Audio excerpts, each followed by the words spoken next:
Bismillahirrahmanirrahim.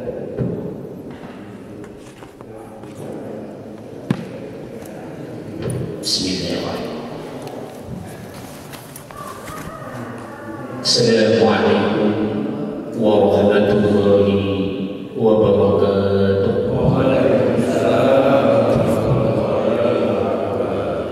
Alhamdulillahi rabbil alamin. Wasi'al azimil ifwan. Wassalatu wassalamu ala sayyidina Muhammadin al-mab'uth litatmima makarim al-akhlaq. Al-fadl ala kafatil makhluqati ala al-akhlaq wa ala alihi masabil sunnatil a'lam wa ashabihi al-badilina anfusahum litawdiha al-syara' wal-ahkam wa ala sa'il al-a'immatil mujtahidin al-qa'imina bihifzi namusiddin. Amma ba'd. Yang Allah muliakan para jemaah Masjid Jami Al-Mubarak yang dirahmati Allah.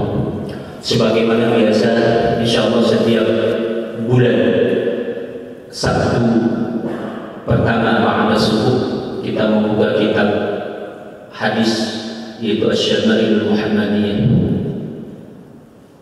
kitab hadis Imam Tirmidzi, khusus menceritakan tentang perilaku, sifat, keseharian baginda Nabi besar Muhammad sallallahu alaihi wasallam. Jadi Imam Tirmidzi khusus mengumpulkan hadis-hadis bagaimana sifat dan perilaku Rasul.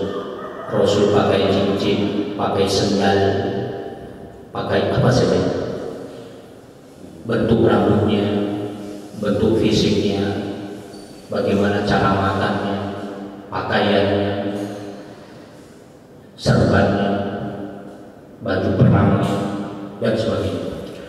Mari sama-sama kita membacakan ulumul Quran.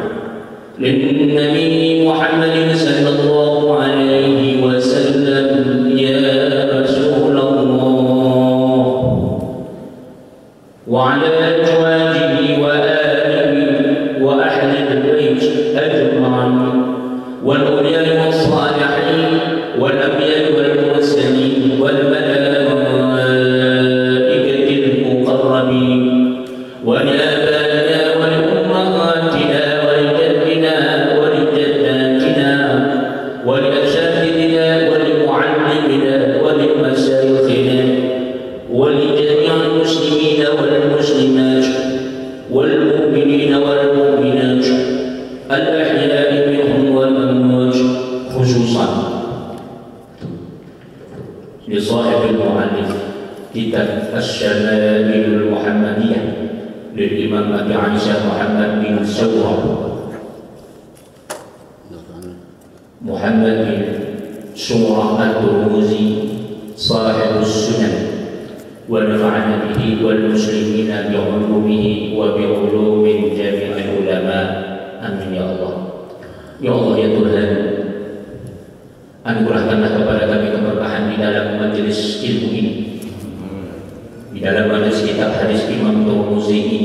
Kiranya bermanfaat kepada kami, keluarga, anak maupun keturunan kami. Jauhkanlah kami dari segala malapetaka, bencana, fitnah dunia maupun fitnah akhirat. Jauhkanlah kami dari segala kemurkaan karena kebodohan dan ketidaktahuan kami. Jauhkanlah kami dari segala cobaan yang tidak sanggup kami memikulnya. Ya Allah, ya Tuhan, jauhkan kami, anak dan keluarga kami dari segala gangguan, tipu daya muslihat, baik yang datangnya daripada golongan jin maupun manusia. Ya Allah, ya Tuhan, anugerahkanlah nikmat kepada kami, anak dan keturunan kami, menjadi imaman dan muttaqin, menjadi pemimpin bagi orang-orang yang bertakwa. Anugerahkan pula kepada kami, anak dan keluarga kami, umur yang panjang lagi berkah, karunia dan kesehatan, kemajuan dan kesuksesan segala amal usaha yang kami lakukan. Tak lupa pula, ya Allah, ya Tuhan, berikan keberkahan kepada siapa saja yang telah berbuat baik kepada kami, khususnya mereka yang telah berkhidmat membantu perjuangan dakwah kami ini. Tinggikan derajat mereka di dunia wal akhirah bi barakati al-Fatihah. A'udzu billahi minasy syaithanir rajim. Bismillahirrahmanirrahim. Alhamdulillahi rabbil alamin. Arrahmanir rahim. Maliki yaumiddin. Iyyaka na'budu wa iyyaka nasta'in. Ihdinas siratal mustaqim. Siratal ladzina an'amta 'alaihim ghairil maghdubi 'alaihim waladdallin. Alhamdulillah. Kita sekarang masuk satu hari daripada tahun 2022 Miladiyah Syamsiah, perputaran matahari. Mudah-mudahan tahun baru ini daripada Miladiyah ini Allah berikan keberkahan kita menjalani kehidupan kita. Dan sekarang sudah masuk bulan Jumadil Ula. Tidak lama lagi, berapa bulan lagi, lebih kurang 3 bulan lagi, Ramadhan, Muharram, Syawal, Rabiul Awwal, Jumadil Awal, Jumadil Akhir, Rajab, Sya'ban. Lebih kurang 3 bulan lagi kita masuk Ramadhan, Syawal, Dzulqa'dah, Dzulhijjah. Tidak terasa. Mudah-mudahan sampai dan oleh Allah Subhanahu wa taala kita bertemu pada bulan Ramadhan. Amin ya Allah. Dibukakan segala pintu rezeki kita, khususnya rezeki keuangan. Amin. Dengan rezeki keuangan kita bisa semakin takarub kepada Allah Subhanahu wa taala. Insyaallah. Bulan yang lalu, bulan yang lalu ya, kita kan isi sebulan sekali. Kena Covid berhenti 2 tahun.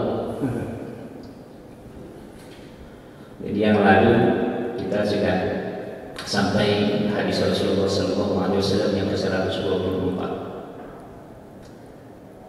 Kalau setiap malam Ahad saya mengajar kitab hadis Muwatta di Masjid Uswatun, itu sudah hadis yang ke-600 lebih. Uswatun Hasanah, hadis Muwatta Imam Malik. Ini hadis Imam Tirmidzi, tipis, tapi karena 1 bulan sekali baru sampai 124. Mudah-mudahan berkah.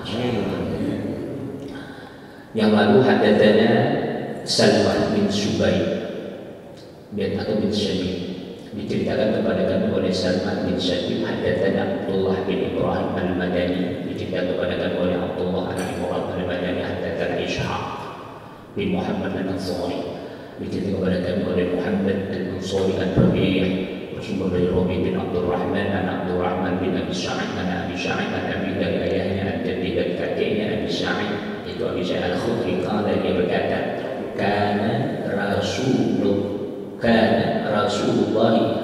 sallallahu alaihi wasallam idza jalasa fil masjid ihtaba biyadihi.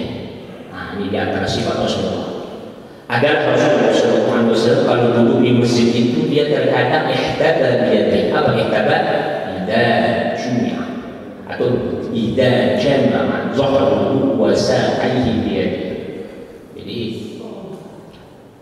punggungnya ini sama kedua lututnya itu ya dengan tangannya.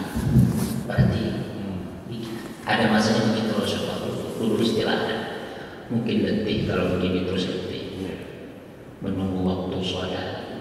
Itu di antara Rasulullah semasa hidupnya. Jadi tangannya itu punggungnya. Kedua sakai itu lebih seperti. Ya, bukan kok kita terlalu gemuk. Ini saya agak susah juga. Berarti Rasulullah nggak gemuk. Dari hadis itu berarti Rasulullah langsing, tidak gemuk. Jadi dia bisa peluk kedua betisnya. Ya, wal ihtiba yakumu maqamman istinad ila al-jidar. Ihtiba itu juga bisa dia posisinya itu bersandar ke dinding, sambil di dinding itu begini. Tapi kalau ngomong maaf saya susah. Berarti Rasulullah Sallallahu Alaihi Wasallam tidak tampil, tidak lumpuh. Jadi banyak sekali kita sudah pelajari bagaimana sambal Rasul, bagaimana cincin Rasul, bagaimana Rasulullah Sallallahu Alaihi Wasallam berpakaian warna-warni. Dan warna-warninya bukan apa, artinya pernah pakai hitam, pernah pakai putih. Tapi paling suka Rasulullah adalah pakaian putih, karena kata Rasulullah kita itu meninggal dikafani dengan kain putih dan mengingatkan kembali kepada kita untuk kematian. Jadi pakaian itu menentukan. Dan di sini juga akan terlihat apakah kita pakai jubah itu budaya Arab. Ini selalu tahu. Jangan sampai kita menganggap pakaian jubah itu budaya Arab. Dulunya iya, tapi ketika sudah turun syariat Islam itu menjadi syariat, disunnahkan. Bahkan di dalam kitab Al-Mughni wa Sharhul Kabir 11 jilid, di situ mengangkat hadis sahih bahwasanya runtutan seafdol imam berpakaian itu pertama adalah pakai serban jubah yang dia berlapis-lapis. Di mana mestinya lapis? Artinya bukan tebal-tebal lagi. Kalau tebal-tebal lagi kayak boni, pingsan kita, kepanasan. Dipakai jubah, setelah itu baru pakaian biasa, pakai izar, sarung dan seterusnya. Martabat paling tinggi dalam Islam pakaian itu yang dia tebal, artinya dia terlapis menutup auratnya. Jadi imam itu martabat paling tinggi pakai jubah serban. Dan itu bukan lagi dianggap budaya, sebagaimana ibadah yang lain. Ibadah yang lain itu asalnya budaya. Bahkan amalan orang Yahudi, amalan orang kafir Quraisy, apa itu? Tawaf. Tawaf itu yang sekarang kita jadikan amal kewajiban rukun Islam kita, ibadah haji. Itu dulunya amalan orang kafir Quraisy. Tawaf. Cuma tawaf orang kafir Quraisy itu terancam. Setelah datang Islam, baru kita pakai menutup aurat dengan baik.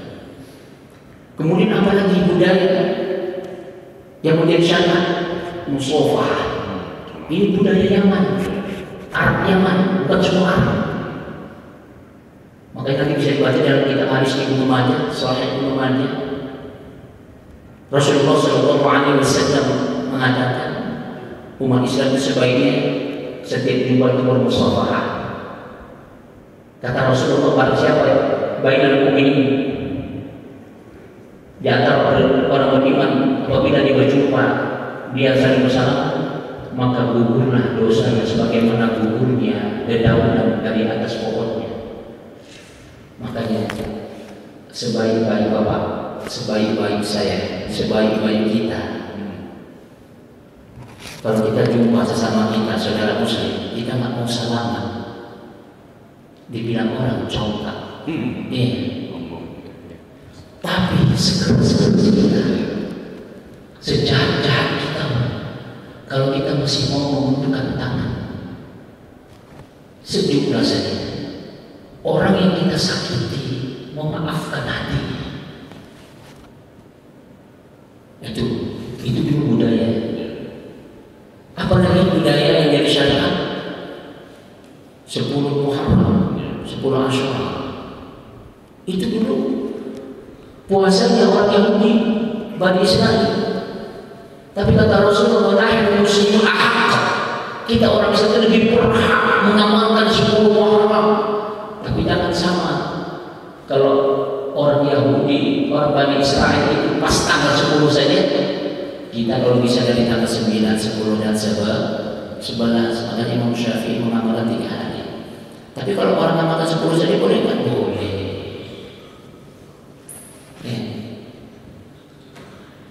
Banyak lagi akikah. Akikah itu saya mau tanya, itu budaya Arab atau syariat? Syariat kan, tapi dulu kan. Makanya Imam Hanafi nggak mau dia pakai hadis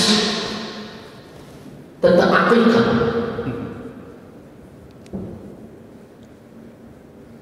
Karena itu adalah budaya daripada jahiliyah.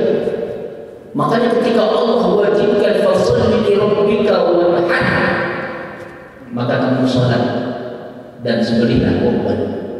Makanya Imam Hanafi mengatakan akikah itu mubah, bukan sunnah. Sepakat jumhur ulama mazhab Imam Malik, Imam Syafi'i, Imam Ahmad bin Hanbal, akikah itu bukan sunnah yang muakkad, bukan sunnah yang dikuatkan, hanya sunnah saja. Hanya sunnah saja. Ada nggak yang mengatakan sunnah muakkad? Ada. Ibnu Qayyim. Tapi itu bukan pendapat yang kuat. Nanti Bapak silakan lihat tulisan saya tentang masalah akikah. Itu saya bikin perbandingan mazhab. Bahkan ada yang mengatakan akikah itu wajib. Siapa? Hasan al-Basri. Tapi itu hujahnya tidak kuat. Maka kita pakai hujah yang paling kuat. Siapa? Mazhab yang mu'tabar, hanya sunnah saja. Jadi martabat akikah itu lebih rendah daripada kurban. Jangan sampai sama. Ya. Karena kurban itu sudah jelas-jelas Allah sebut dalam Al-Quran. Fasholli li rabbika wanhar. Sampai-sampai Imam Hanafi, karena kurban itu bersumber daripada perintah Allah, wanhar itu amal, al aslu fil amal lil wujub. Karena itu bersumber dari Quran, maka menurut Imam Hanafi hukumnya wajib bagi yang mau kurban. Jadi orang bertanya, Ustaz, mana duluan kita lakukan kurban atau akikah? Ya kurban. Kurban ya. Kurban. Akikah itu disunnahkan kepada ayah. Nggak mampu ayah, kakek. Makanya Rasulullah dulu Imam Ali miskin ketika melahirkan Hasan dan Husain, nggak punya uang. Akhirnya Rasulullah mau akikahkan. Rasulullah kurang uangnya. Ketika itu Rasulullah dapat rezeki 2 ekor kambing untuk 2 orang. Padahal Rasulullah SAW memerintahkan bersumber daripada Sayyidatul Aisyah, kalau untuk lahir anak laki-laki 2 ekor kambing, kalau anak perempuan 1 ekor kambing. Tapi kenapa Rasulullah 1 ekor? Karena ketika itu Rasulullah belum ada uangnya, kurang. Apa hikmahnya? Seandainya ketika itu Rasulullah ada rezekinya yang luas, dilakukanlah 2 cucunya, 2 ekor, 4 ekor. Dikhawatirkan kita sekarang mempersulit diri kita untuk mengakikahkan anak kita.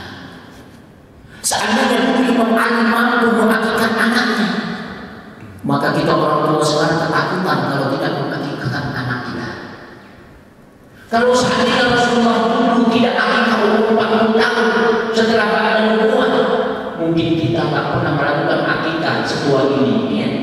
Artinya akikah itu sangat fleksibel dan sangat ringan.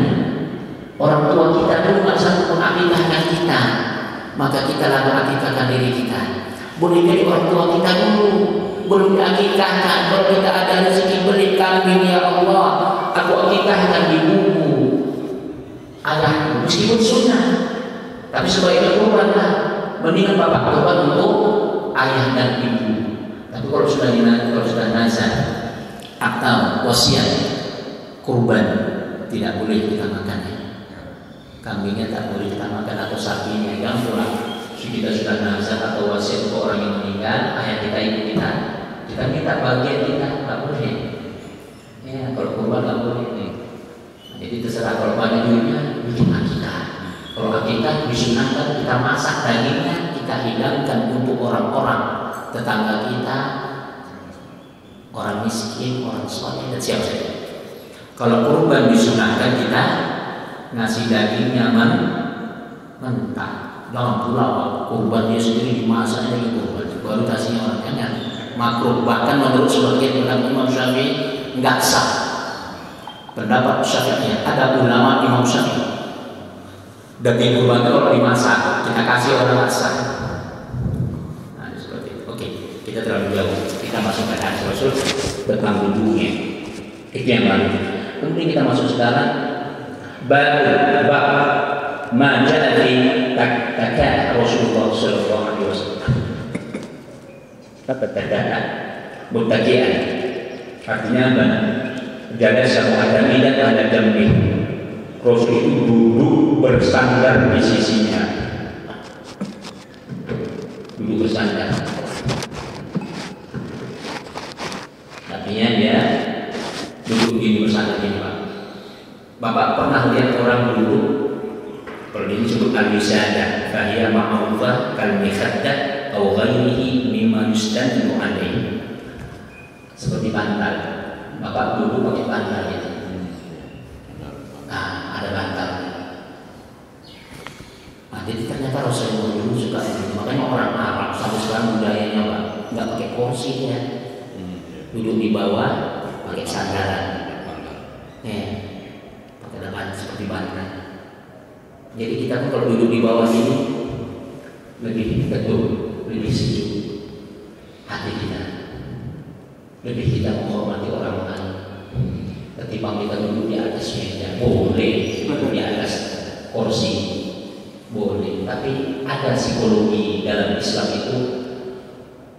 Kalau kita seorang pembesar menghadapi siapa saja duduk di bawah, itu merasa kita lebih menghormati dan tidak ada merasa lebih tinggi.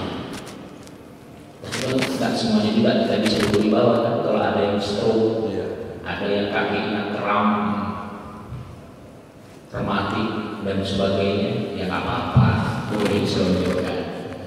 Jangan pula kadang-kadang kita duduk di bawah untuk menghormati orang, akhirnya kita memaksakan diri di bawah. Habis sholat, kumat penyakit, bertambah penyakit. Jangan sampai begitu. Karena budaya kita kan tidak enakan. Saya pernah sholat, masjidnya berdiri sekali, besar kan masjid. Jadi ada orang tua. Di situ sudah disediakan porsi. Porsi itu untuk orang-orang tua yang nggak bisa duduk di bawah. Tapi karena budaya Indonesia tadi nggak terbiasa duduk di tengah-tengah orang yang duduk di lantai, dia nggak enakan, Pak. Bapak tahu apa yang dilakukan? Dia ambil tuh porsi, dia memang duduk, Pak. Tapi dia tidak minta maaf ya, Pak. Maaf ya, gini deh. Udah selesai minta maaf, udah enak juga dia, Pak. Duduk di lantai sebentar. Habis naik lagi. Ya Allah ya Tuhan, saya bilang, inilah budaya Indonesia ketika ilmu agama itu masih rendah. Jadi kalau sudah ilmu agama itu kita luas tinggi, maka adab-adab itu yang kita lakukan, tak perlu lagi kita takut. Perasaan ini budaya Betawi, budaya Sumatera, budaya ini khawatir tidak. Kalau sudah menyangkut perkara penyakit, jangan lagi pandang budaya. Jangan lagi pandang budaya. Maka kita harus sabar melihat orang yang sholatnya duduk di atas kursi. Jangan kita ngamuk-ngamuk atau hati kita nggak ikhlas. Kalau ada orang duduk di kursi dia sholat di tengah-tengah kita bapak ini mengganggu aja. Kita merasa risih banget. Makanya di Indonesia saya di Indonesia itu begitu. Nggak berani dia duduk di tengah, yakin saja di pinggir dia. Itulah budaya kita. Nggak boleh kursi aja. Nah, itu saya melihat itu. Jadi kalau bapak nggak bisa tak duduk, ambil ke kursi duduk bawah sini karena saya. Nggak apa. Jangan gara-gara takut diomongin orang. Jangan gara-gara perasaan kita, nanti nggak enak pinggir sana. Akhirnya apa? Cara duduk sholat kita di atas kursi salah. Tahu apa yang terjadi? Ini soft umpamanya. Karena dia takut mengganggu orang, merasa takut nanti apa kata orang. Kursinya ditaruh di depan soft, salah. Berarti bapak sudah keluar dari soft. Jadi kalau ini soft, bapak kursi harus di belakang soft, kaki bapak di soft. Pasti banyak belakang protes ya. Di sini pentingnya ada ilmu. Yang belakang malah protes, walaupun sempit, sabar. Pahalanya 2 kali lipat dari soft yang di kanan kiri kita. Ini enggak gara-gara takut apa kata orang. Ini soft, ini soft. Kursinya di depan soft, kakinya di sini. Ketika berdiri, orang lain semua kakinya di sini, dia di sini. Itu udah urusan. Mampu. Bahkan menurut Imam Ahmad bin Hanbal, batal sholatnya. Menurut Ahmad bin Hanbal, tapi jumhur ulama enggak. Bapak pandang saya, soft di sini. Kaki kursi nggak boleh di depan soft, harus di belakang. Oh, gimana Ustaz? Kalau di belakang nanti kepala jemaah yang belakang kena, nggak apa? Nggak apa? Pasti marah dia. Sabar. Orang yang sempit kepalanya di belakang gara-gara kursi orang yang sakit 2 kali lipat pahalanya daripada yang lain. Harus sabar kita. Ini kan enggak di depan nih. Akhirnya kita tidak diperminta dalam ihram, sudah keluar dari sholat kaki. Ini seluruh Indonesia rata itu. Makanya penting kalau ada itu jalan-jalan ke Arab yang tahu ya bagaimana cara biar supaya kita bisa diantaranya. Pentingnya kita musafir, pentingnya kita traveling itu untuk kita mencari pengetahuan yang tidak kita ketahui di negeri kita sendiri. Fitaka'at Rasulullah sallallahu alaihi wasallam, bagaimana cara duduk Rasulullah menyadari. Hadatsana Abbas diceritakan oleh Abbas bin Muhammad Ad-Dawri Al-Baghdadi, anak Muhammad Al-Baghdadi. Hadatsana Ishaq diceritakan oleh Ishaq bin Mansur Al-Israil, bersaudara pada Israil Al-Samad bin Harb dan Samad bin Harb dan Jabir bin Samrah dari Jabir anak Samrah qala ra'aitu, aku melihat Rasulullah sallallahu alaihi wasallam muttaqi'an ala wisadati ala yasarihi. Kata Jabir bin Samrah melihat Rasulullah sallallahu alaihi wasallam miringkan badannya, ya, bersandar wisada dengan bantal ke kiri, menyandar ke kiri gitu Pak. Ala yasari, pakai bantal itu menyandar. Nah, jadi begitulah di antara sifat-sifat Rasul kita bagaimana duduk. Maka kita boleh mencontoh, tidak wajib, ya, sunnah juga, ada hikmahnya. Pertama, kalau kita duduk di bawah, ya semua pada darah kita itu enak. Ya, yang kedua, rasa ikatan batin kita dengan istri, dengan anak, kita duduk seperti itu, apalagi dengan tamu, itu lebih dekat. Rasa cinta kita lebih kuat, rasa kasih sayang kita lebih kuat. Rasa ikatan batin kita lebih kuat. Itulah hikmahnya cara-cara hidup Rasulullah sallallahu alaihi wasallam itu.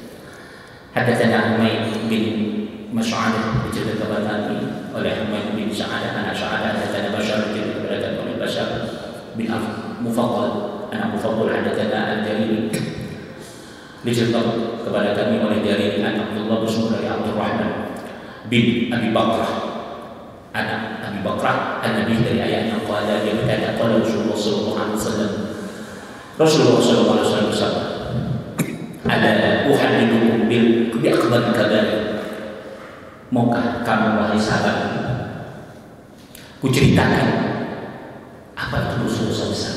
Qalu, jawab oleh sahabat, bala, iya ya Rasulullah, ceritakan kepada kami ya Rasulullah, wahai Rasulullah. Qala, berkata Rasulullah, al-isyraku billah, syirik kepada Allah. Ini paling banyak kita melakukan syirik kepada Allah. Kita sholat, tapi kita masih juga makan meyakini terhadap. Ketika kita tak mampu bisnis, ketika kita bangkrut, akhirnya kita cari dukun. Ketika kita ingin dihormati orang, kita beli cincin yang ada isinya, beli keris, Jadi jangan sampai nyimpan keris Pak yang ada isinya. Udah, itu akan menghapuskan amal ibadah kita. Kita capek bersedekah, sholat, berbuat baik, gara-gara kita menyimpan benda keramat, tertolak doa. Tertolak doa kita. Memang kita nggak mungkin, kita tetap Islam. Inilah yang nanti kata Allah, sama kayak orang dunia. Bapak tahu ya, itu tetap Muslim. Tapi kata Allah, amalan orang dunia, amalan orang musyrik melakukan kesyirikan, Allah sebut dalam Al-Quran, wa qadimna ila ma amilu min amalin faja'alnahu haba'an manthura. Nanti akan ditampakkan amal ibadah mereka yang banyak di dunia karena melakukan kesyirikan atau dunia seperti debu yang berterbangan. Seperti debu yang berterbangan. Alhamdulillah, ya capek kita sedekah, capek kita berbuat baik, ngantuk-ngantuk kita tahajud, ngantuk-ngantuk kita ta'lim. Nanti Allah nampakkan seperti debu yang berterbangan. Walladzina kafaru biayatina walladzina kafaru kasaratin bi'aniyatin yahsabuhu as-sama'u hatta idza ja'ahu lam yajidhu syai'an wa wajada Allah 'indahu fawaffaahu hisabah wallahu sari'ul hisab. Allah sangat cepat perhitungannya.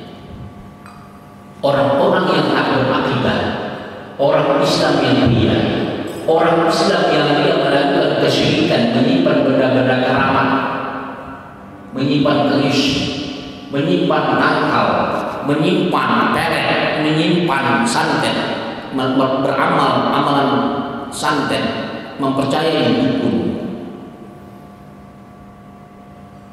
Kata Allah nanti kebaikannya itu di akhirat seperti telaga yang begitu indah, tapi ketika dia tempuh telaga itu, ketika dia berada di akhirat, merasakan dahaga yang sangat, dahaga yang begitu berat. Dilihat amal ibadahnya laksana bagaikan telaga yang di dalamnya adalah air jernih yang begitu sangat indah. Ketika ia datang hilang, jadi bagaikan kata udara.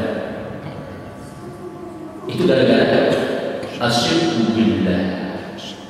Jadi kalau di Indonesia ini Pak, klinik itu masih sangat kuat, 95%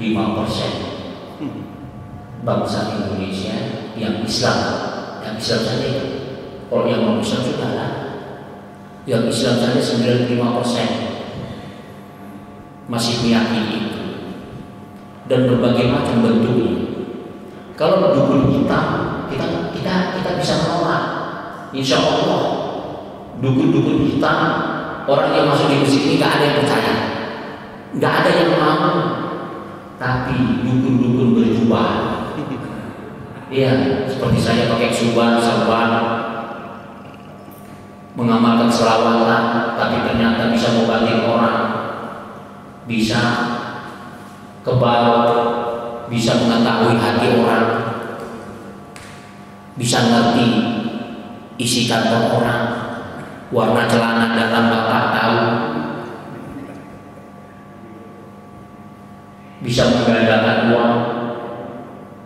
Coba lihat taat pribadi, Dimas Kanjeng taat pribadi, sekelas Mahfud MD, sekelas Prabowo, sekelas menteri. Dulu sebelum tertangkap ketahuan bohongnya Kanjeng Dimas kesana mereka. Itu ada videonya, kita bisa kadang-kadang, dan mereka udah ngakui, mereka ngakui. Setelah presiden masih suka lagi. Dulu kita nggak sangka Bapak SBY itu punya majelis zikir Tapi bukan majelis zikirnya untuk mengawal istana. Terbongkar sekarang. Ada pendeta terkenal di YouTube mengaku dulunya dipakai untuk mengawal istana. Dukun terkenal. Dan itu bukan Islam. Oh, iya. Belum lagi suatu ketika lengser dari istana negara 500 dukun lebih lari dari istana negara. Oh, sekelas presiden saja begitu. Macam mana sekelas tukang impor? Iya, sekelas presiden saja ke sana, apalagi kita. Kepingin dihormati orang, seorang kiai kalau dia mengajar supaya muridnya banyak, akhirnya dia gunakan makhluk jin supaya berkarisma, supaya banyak pengikutnya, supaya dicium tangannya. Makanya kenapa sih di masjid kita ini yang ikut ngaji kitab ini? Karena saya akan mengajarkan mistik. Kalau saya ajarkan ilmu kebal, penuh masjid itu. Saya yakin sampai 20 jalan itu. Kalau saya mengajarkan agama bercampur dengan mistik, Bapak belajar sama saya pulang-pulang dapat duit karena ilmu mistik. Bapak sakit encok, sakit rematik, sakit jantung, sakit kanker sembuh. Besok Pak, lantai semen masjid kita nampak samping padatnya manusia. Ini kiai karomah. Ayo kita berbondong-bondong. Dari mana berbondong-bondong? Ada dari Jawa Timur, Jawa Tengah, Papua, Kalimantan, Sumatera, mana-mana. Berbondong-bondong ke Masjid Al-Mubarak. Kenapa? Ada kiai di Masjid Al-Mubarak bisa menyembuhkan jantung yang sudah kronis, yang sudah divonis dokter 2 hari mati, bisa sembuh dibikinnya. Allah. Dulu Pak, ada di Kalimantan seorang bergelar kiai, dikenal tokoh agama, punya ilmu sakti mandraguna, mampu menyembuhkan segala penyakit yang ada. Dan dia tidak meminta uang dalam pengobatannya. Semua umat Islam memuja dan memujinya. Itulah dia kiai, nggak perlu uang. Apa yang kasih mahalnya? Cukup Al-Quran, mushaf Al-Quran. Bapak datang pakai bawa Al-Quran, ceritakan keluh kesahnya. Ini Al-Quran Pak Kiai, saya sakit jantung kronis, divonis dokter, besok pada maghrib mati. Kata sang Kiai, kamu nggak akan mati, yang penting kamu bayar mahal Al-Quran. Iya. Akhirnya Al-Quran diserahkan sama sang Kiai. Dijampi-jampi sang Kiai dengan membaca selawat dan membaca ayat-ayat Quran. Tapi nggak apa-apa ya Quran, yang penting ayat Quran. Sembuh. Nggak ada lagi terasa sakit jantung. Ada yang datang kakinya patah, terbelah 3, semua normal. Sang Kiai hebat. Akhirnya orang-orang yang datang berobat pulang, bercerita kepada tetangga, handai dan orang. Siapa saja yang mendengar berbondong-bondong datang dari Medan ke Kalimantan, dari Papua ke Kalimantan, dari Jawa Timur, Jawa Tengah ke Kalimantan. Cukup hanya Al-Quran yang dikasih. Singkat cerita, meninggallah sang Kiai. Dan dia ketika meninggal namanya sangat harum, sangat terkenal. Jutaan orang telah berobat di rumahnya. Akhirnya wartawan datang kepada ahli keluarganya. Assalamualaikum warahmatullahi wabarakatuh. Bu, kepada istrinya, ada anak-anak kami dari wartawan ini. Kami kepinginlah meliput bagaimana CV, bibliografi Kiai, agar kita mau ceritakan diarahkan ke televisi dan media. Oh, kami Pak wartawan nggak tahu, tapi nggak pernah tahu bagaimana suami saya. Sang anak mengatakan, saya nggak tahu bagaimana ayah saya dulu sejarahnya, kok bisa hebat seperti itu. Oh, akhirnya dipujuk bahasa Betawi akhirnya. Kata wartawan begini, kami akan kasih uang sedikit lah. Tolong ibu ceritakan apa sih kelebihan sang kiai semasa hidupnya. Itu juga kepada anaknya. Coba ceritakan kepada kami, kan mau bikin tulis sejarah supaya sang kiai ini. Oh begitu.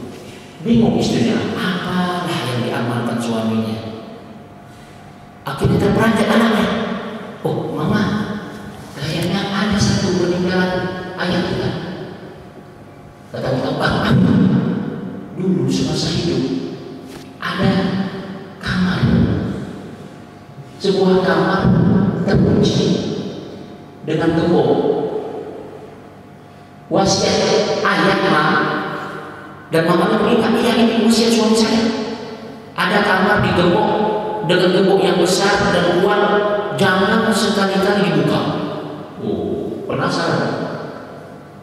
Kata wartawan, bagaimana bu? Kalau kita buka? Jangan. Itu wasiat suami saya. Akhirnya anaknya muncul, nggak apa-apa lah ma, kan udah meninggal ayah kita, nggak apa-apa lah kan. Lagian juga masa kamar dikunci mulu. Mau jadi apa ma kita? Kecuali kalau ayah masih hidup nggak apa-apa. Akhirnya mamanya sepakat, kalau gitu nggak apa-apa lah dibuka saja. Oke, dibongkar pak. Dibongkar. Ketika dibuka pintunya pak, terbelalak istri dan anaknya, dan wartawan pun terkejut terperanjat. Tumpukan Al-Quran banyak, penuh kamarnya. Tapi Quran itu sudah dilumuri tai dan kencing. Ternyata sang kiai semasa hidupnya supaya ilmunya hebat, Quran itu diberakin dan dikencingi dan disimpan. Akhirnya makhluk jin kafir, jin jahat itu membantu dia untuk menyembuhkan segala penyakit. Oh, itulah yang terjadi di Indonesia itu bukan satu, banyak. Secara zahir seolah-olah selalu datang orang sama saya, Ustaz, saya tertipu. Ini pejabat, datang ke saya, Ustaz, saya tertipu Ustaz. Orang tua saya berobat begini, memanggil kiai. Ternyata saya anggap pakai serban, pakai jubah, ternyata nggak sholat,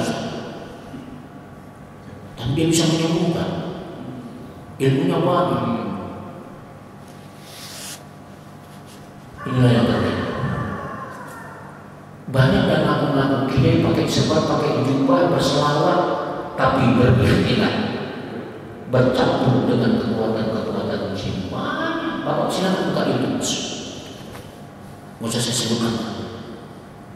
Dan itu populer, dan itu pengikutnya banyak, hartanya banyak. Mana mau di pengajian kayak ini 5-10 orang tak mau. Inilah berhati-hati. Kenapa? Itu di antara dosa besar kata Rasulullah. Kemudian apa dosa besar itu? Wa uququl walidain, yaitu orang yang durhaka kepada kedua orang tuanya. Nauzubillah min dzalik. Ya. Seorang anak di Riau, daerah Dumai, punya istri, sudah punya anak. Sang ibu datang ke rumahnya, Assalamualaikum. Waalaikumsalam. Mama, apa kabar ma? Saya sakit nak. boleh nggak anak ibu pinjam uang 50.000 saja? Oh, sebentar Pak ya, saya tanya dulu istri saya. Saya tanya dulu istri saya. Pergi lagi mencari istri. Tengok ke dapur tak ada. Tapi dia terperanjat setelah sampai dapur. Di dapur itu terpanjang susu Depo 1 kilo 80 rupiah. Dipandanginya sedikit. Aku kemarin balik susu Depo 84.000 rupiah, lebih kurang hampir 1 kilo. Ibu meminjam 50.000 rupiah. Kenapa aku harus minta izin dengan ibu, dengan istriku dulu? Padahal aku dari bayi dilahirkan, berapa bulan, berapa tahun aku disusukan. Sedikit pun ibuku tak pernah minta maaf.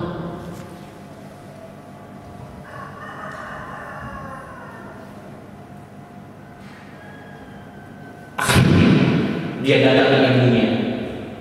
Dia ambil uangnya seberapa yang ada, dilebihkan. Maaf Bu, di perutnya ibunya menangis.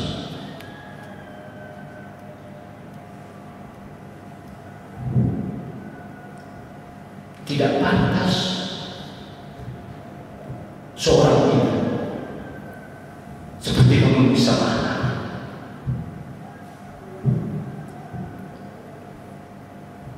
Jadi kedua orang tua itu harus kita muliakan. Bagaimana kalau dalam tinggal dunia kita doakan.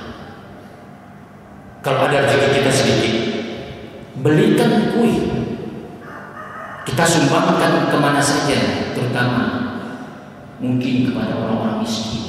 Atau mungkin kita ada duit, kita bayarkan uang sekolah orang-orang miskin, sedekah ke masjid. Ya Allah, aku ada duit atas nama ayah dan ibu.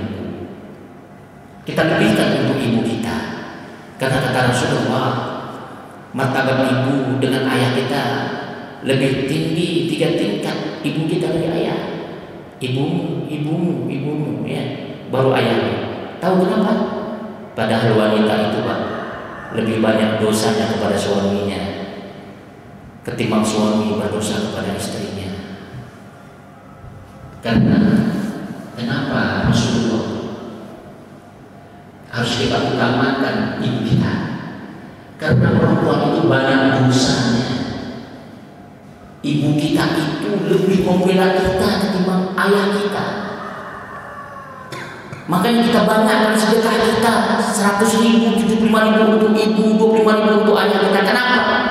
Supaya bisa terangkat dosa-dosa ibu kita. Makanya Rasulullah harus menyuruh kita 3 kali untuk ibu. Karena dosa ibu kita jauh lebih banyak. Dosa kepada ayah kita, dosa kepada tetangganya, menggosip sana kemari untuk menghapuskan dosa ibu kita. Kita harus lebih banyak memberikan sedekah atas nama ibu kita.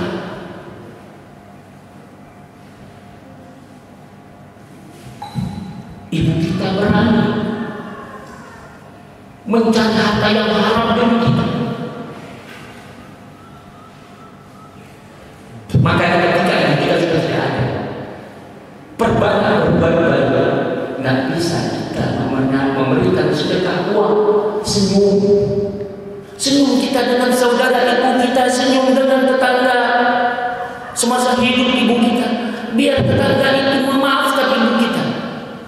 Ketika kita seorang anak berbuat baik kepada tetangga ibu kita semasa hidup, kepada adik-adiknya, kepada abang-abangnya, paman kita, supaya mereka mau memaafkan dosa ibu kita. Ya.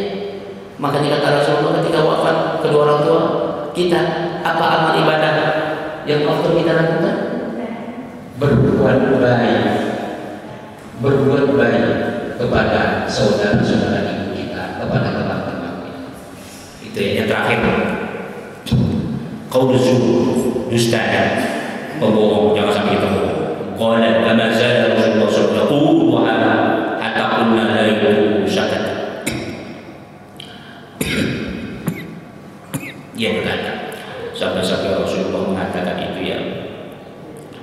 mengulang dosa-dosa besar itu sampai sahabat itu.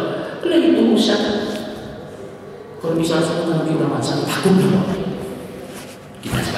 Kita sekarang cerita dosa besar. Wah, anak dulu. Sahabat itu mendengar Rasulullah menceritakan dosa besar, hati ketakutan. Kalau misalnya Rasulullah udah ceritakan, kami kita maafkan sami atau itu. Contoh seperti sedekah ini, mudah-mudahan kasih sedekah ini atas nama kedua orang tua, atas nama menghapuskan dosa kedua orang tua, termasuk keluarganya yang masih hidup, yang bersedekah ini masih hidup. Allah murahkan rezeki, Allah rapatkan seluruh pintu rezeki kesehatan anak-anak. Tak ada yang sia-sia. Itu janji Allah. Itu betul sedekah banyak ini waktu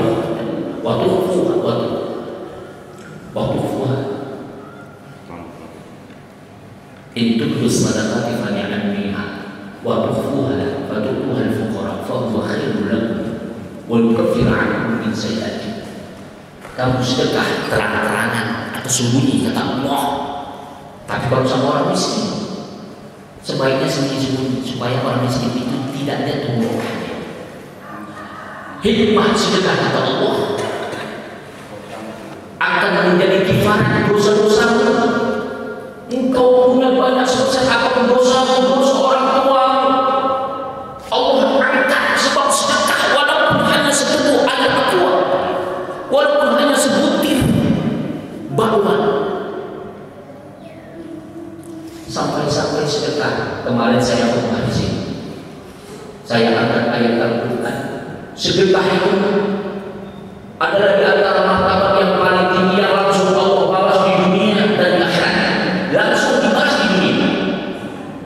Meskipun yang sedekah itu orang kafir, meskipun yang sedekah itu orang yang dia, hanya bedanya orang kafir dan orang dia tidak mendapat pahala di akhirat. Maka yuridul hayatad dunya wa zinataha nuwaffi ilaihim a'maluhum fiha wa hum fiha la yubkhasun. Barang siapa kata Allah, orang-orang tak berakidah, orang kafir, orang muslim yang dia bersedekah, tetap aku beri ganjaran di dunia. Orang dia kepingin sehat, orang dia kepingin dia bisnisnya sukses, disukseskan Allah.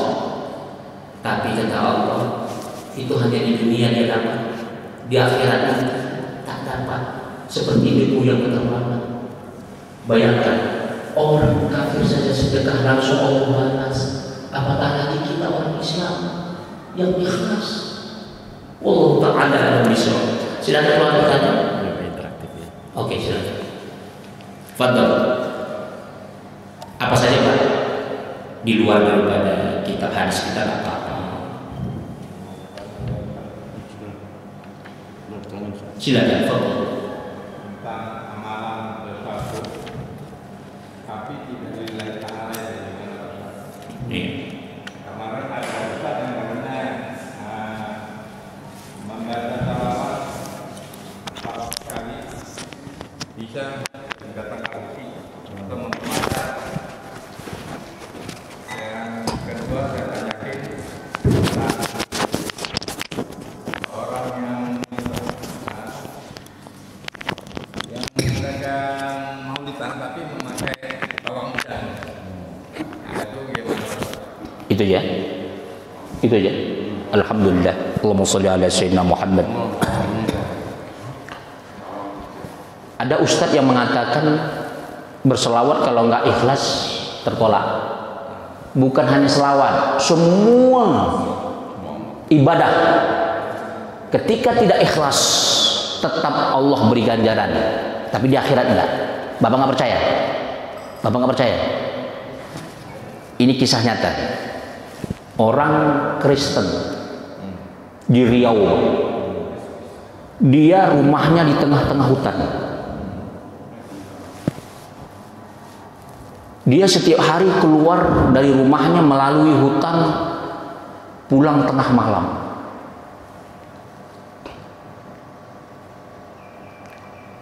Tahu Pak, di tengah hutan dia selalu diganggu kuntilanak, jin, setan, ketakutan Pak. Akhirnya apa? Orang Kristen tadi Pak membawa Al-Quran,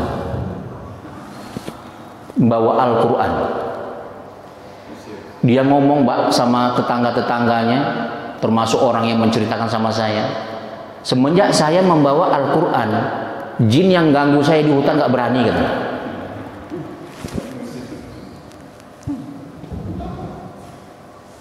Padahal dia bukan orang Islam.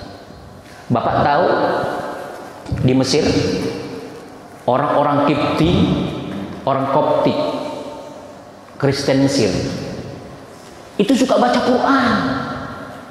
Apa dia dapat pahala? Ya, pasti enggak. Tapi Allah balas dia langsung di dunia dengan baca Quran Pak. Saya tanya, kenapa kalian baca Quran? Kalian Yahudi dan Kristen. Kami menemukan ketenangan setiap baca Quran. Ya. Jadi jangan dianggap perbuatan baik yang ria itu kita nggak dapat. Dapat, tapi hanya di dunia. Di akhirat nanti kata Allah, wa qadimna ila ma 'amilu min 'amalin faj'alnahu haba'an mansura. Di akhirat nanti seperti debu yang berterbangan kata Allah. Tak ada yang kita peroleh dari selawat kita, dari sedekah kita. Oke, saya kasih contoh yang sangat sederhana. Ibu umpama ibu ria, ibu sedekah ria, dapat nggak ibu balasan dari sedekah ibu meskipun ria? Dapat nggak? Dapat. Apa yang didapat diantaranya? Kita semua memuji. Ibu ya, mulia kali hati ibu. Ibu orang baik ya. Ibu sedekah, ibu baik. Itu ibu beruntung nggak dipuji itu? Beruntung kan? Itu kebaikan nggak sama ibu? Kebaikan karena dipuji. Tapi hanya di dunia. Di akhirat nanti tak dia dapat kecuali pujian itu. Di dalam hadis sahih, lihat nanti dalam kitab Al-Kabair Imam Zahabi dikumpulkan hadis-hadis tentang riya. Apa diantaranya? Ketika di akhirat nanti kita nuntut sama Allah, ya Allah, aku banyak sedekah, aku banyak berzikir, aku banyak berselawat. Oh begitu, iya. Lantas kenapa? Ya Tuhan, kenapa aku sekarang ini di akhirat bangkrut? Tidak aku temukan amal ibadahku yang banyak itu sekarang di akhirat. Kenapa? Apa kata Allah?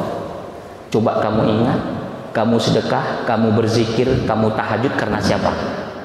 Baru dia ingat, oh iya, karena ingin supaya dipuji tetangganya. Apa kata Allah di dalam hadis sahih itu?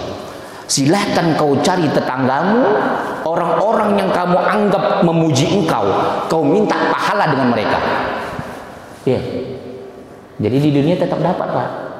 Iya. Bapak mau ria, mau apapun agamanya, berbuat baik tetap diterima dan Allah berikan ganjaran. Tapi hanya di dunia.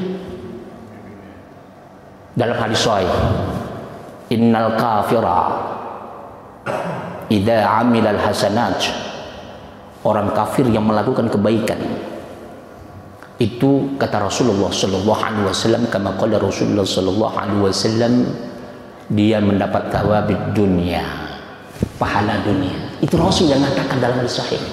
Iya, pahala dunia itu maksudnya apa? Bukan pahala keberkahan, enggak. Pahala pujian. Dibilang orang, oh bapak hebat, paten kali bapak. Bapak orang baik ya. Kalau tanpa bapak nggak bisa kami ini membangun ini itu dan sebagainya. Oh iya. Senang dia dipuji. Dapat dia pangkat pujian. Iya. Itu dapat dia pangkat pujian. Apa? Seorang dermawan. Sampai mati dikenal orang dermawan. Tapi apakah orang gelar dermawan itu nanti dia dapat di hadapan Allah? Tergantung niatnya. Ya. Itu ya. Jadi boleh. Bagaimana? Ada orang acara selawatan pakai pawang hujan. Allah. Itulah di Indonesia. Di Indonesia nggak usah kan selawatan pakai pawang hujan. Seorang kiai yang mengajarkan kitab saja dia pakai jin. Inilah Allah angkat doa dan tertolak ibadahnya. Tertolak. Makanya ada hadis mirip kayak hadis puasa. Kam min sa'imin laisa lahu kam min sa'imin. Berapa banyak orang yang berpuasa. Laisa lahu min siyamin. Tidak ada yang dia peroleh dari puasa illa al-ju' wal atas, kecuali yang dia dapat hanya lapar dan dahaga. Berapa banyak kata Rasulullah dalam hadis lain orang itu zikirnya ribuan, sedekahnya banyak, berapa banyak dia berselawat, tapi tidak ada selawat itu sedikit pun mengandung berkah sama dia karena bercampur dengan jin. Ada nggak orang sedekah bercampur dengan jin? Ada, Pak. Dipotongnya kambing, ini terkenal, Pak, di Medan. Di Medan Bapak kenal Ahmad Suraji? Ahmad Suraji, pembunuh darah dingin, dieksekusi mati zaman SBY. Dosanya zaman Soeharto. Zaman Soeharto dulu ada nama Ahmad Suraji, tinggal di Binjai, di pertengahan kebun tebu. Dia seorang dukun berdarah dingin, pembunuh darah dingin. Bapak kalau tengok wajahnya nggak yakin, Pak, dia itu orangnya jahat, orangnya senyum, kurus, cengkring. Istrinya banyak, di antara istrinya adik-beradik perempuan dikawininya. Semua ibu-ibu yang kepingin awet muda, ibu-ibu yang kepingin suaminya supaya jangan kawin lagi, ibu-ibu yang kepingin suaminya supaya naik pangkatnya datang ke situ. Akhirnya apa, Pak? Singkat cerita, semua wanita yang datang berobat di situ, dia patahkan lehernya sampai mati keluar busa, dia isap busanya untuk memperkuat ilmunya. Setelah itu dia sedekah, Pak. Sedekah apa? Kambing. Tetangga-tetangganya itu Ahmad Suraji baik kali. Dia ngasih kambing kita setiap sebulan 2 kali. Oh iya. Ternyata di balik sedekahnya itu rupanya dia membayar tumbal. Itu banyak sekarang. Sedekah nasi dia umpamanya di Jakarta Barat, Pak. Di Jakarta Barat itu sedekah makanan banyak. Ternyata, Pak, dia baru bikin persugihan.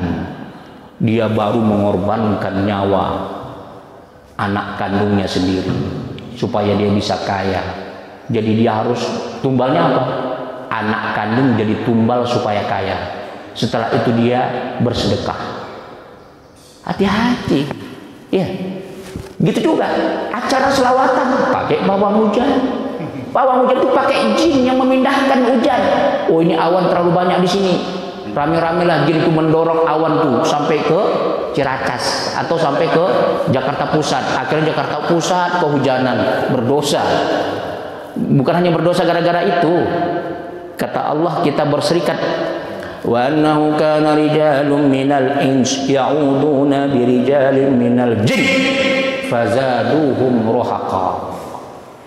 Ada orang, kata Allah, manusia, dia sengaja minta tolong kepada bangsa jin. Bukan ini, Pak, dalam surat jin itu nggak membedakan mau jin Islam atau jin kafir.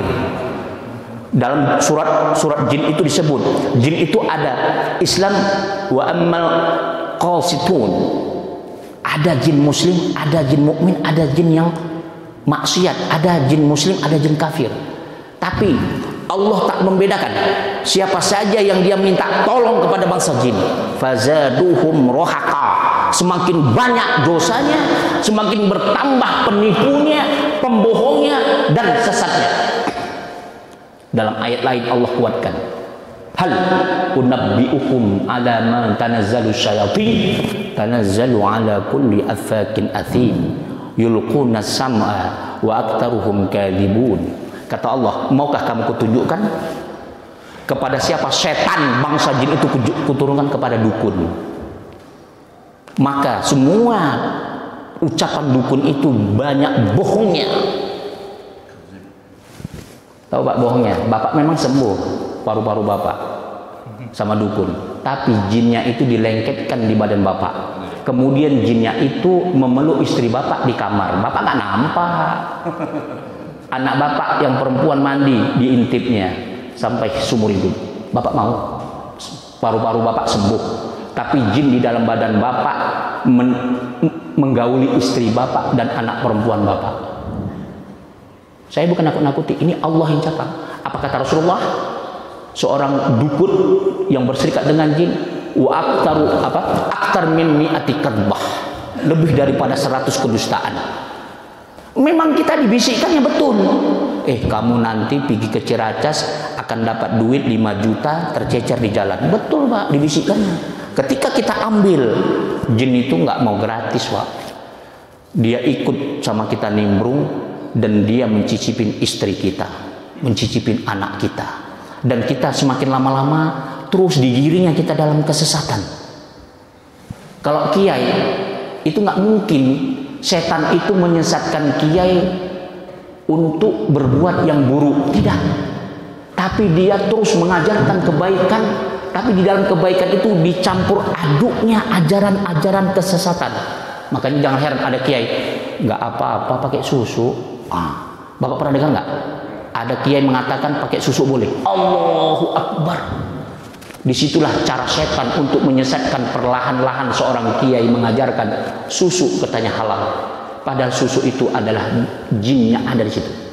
Apa bisa benda emas dicucukkan ke kepala? Bapak beli aja emas, nggak usah pakai jin. Nggak ada makhluk di situ. Bapak cucukkan, kalau nggak jerit-jerit. Kalau nggak bapak bengkak langsung. Tetanus bengkak kepala bapak, muka ibu dicucuk pakai emas. Batangan emas itu Pak, ibu jarum emas, ibu cucuk ke pipi ibu. Kalau nggak tetanus, di opname 1 bulan nggak sembuh. Tapi kalau sudah dijampi-jampi, jarum emas itu masuk ke badan dia seperti tak terasa, seperti air yang mengalir saja. Bayangkan, begitulah cara penyesatan. Kalau kiai pakai serban kayak saya Pak, nggak mungkin setan itu memerintahkan dia untuk mengajarkan umatnya, besok potong darah ayam tampuk. Enggak. Tapi dengan zikir. Saya ajarkan ibu, bapak dengan zikir. La ilaha illallah 100 kali. Besok sakit encok bapak sembuh. Bapak percayalah. Kenapa? Kiai itu kan mengajarkan zikir.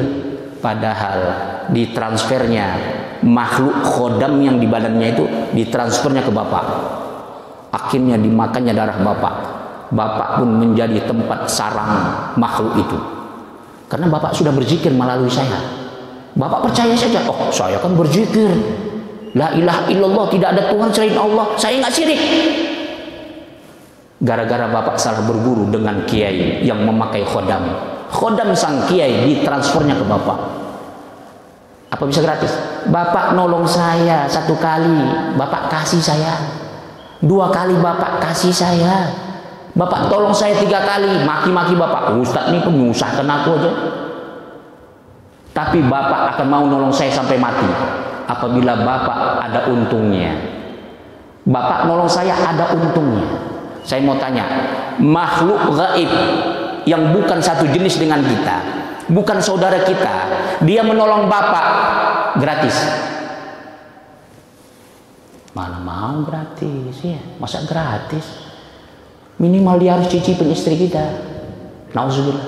Termasuk jin muslim juga begitu. Sama. Saya mau tanya, saya kan Islam. Saya pinjam uang sama bapak, sekali bapak kasih, 3 kali bapak maki saya enggak? Saya kan Islam. Apalagi makhluk halus. Memang bapak tidak diajarkan kesesatan, tapi bapak akan terus diikutinya anak bapak dan sebagainya.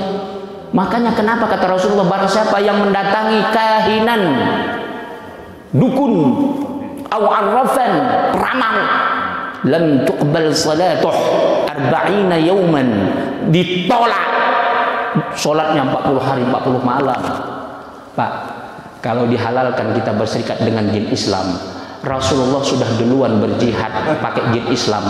Nggak ada sahabat yang mati. Nggak mungkin Rasulullah patah giginya ketika perang Uhud. Tidak mungkin berdarah lututnya ketika dilempar di Taif. Tidak mungkin mati Sayyidina Umar terbunuh setelah sholat. Saya mau tanya, ada kiai kebal, mana lebih mulia, kiai itu atau Umar bin Khattab? Allah, la ilaha illallah. Siapa lebih mulia? Ali bin Abi Thalib matinya meninggal dibunuh, ketimbang ada kiai Ciracas yang tak mempan digunting, tak mempan dipotong, tak mempan disembelih. Dia pakai jubah seperti saya, ngakunya karomah. Mana lebih mulia? Umar bin Khattab, Utsman bin Affan yang matinya dibunuh. Pak, kalau dihalalkan pakai jin Islam, sahabat dulu jihadnya nggak ada yang mati, Pak. Hidup semua. Ya. Dari jauh aja mukunya, wah jauh tuh semua orang kafir itu ya kan, kayak Cimandi itu ya kan. Jadi Cimandi itu budaya kita pakai jin itu, Pak. Apa Rasulullah ngajarkan Cimandi? Kalau ngajarkan Cimandi, untuk apa kalimat syahid? Untuk apa jihad fisabilillah? Bapak tahu Palestina? Dulu ada orang protes, Ustaz, kita kan zaman Belanda melawan Belanda. Belanda pakai senapan.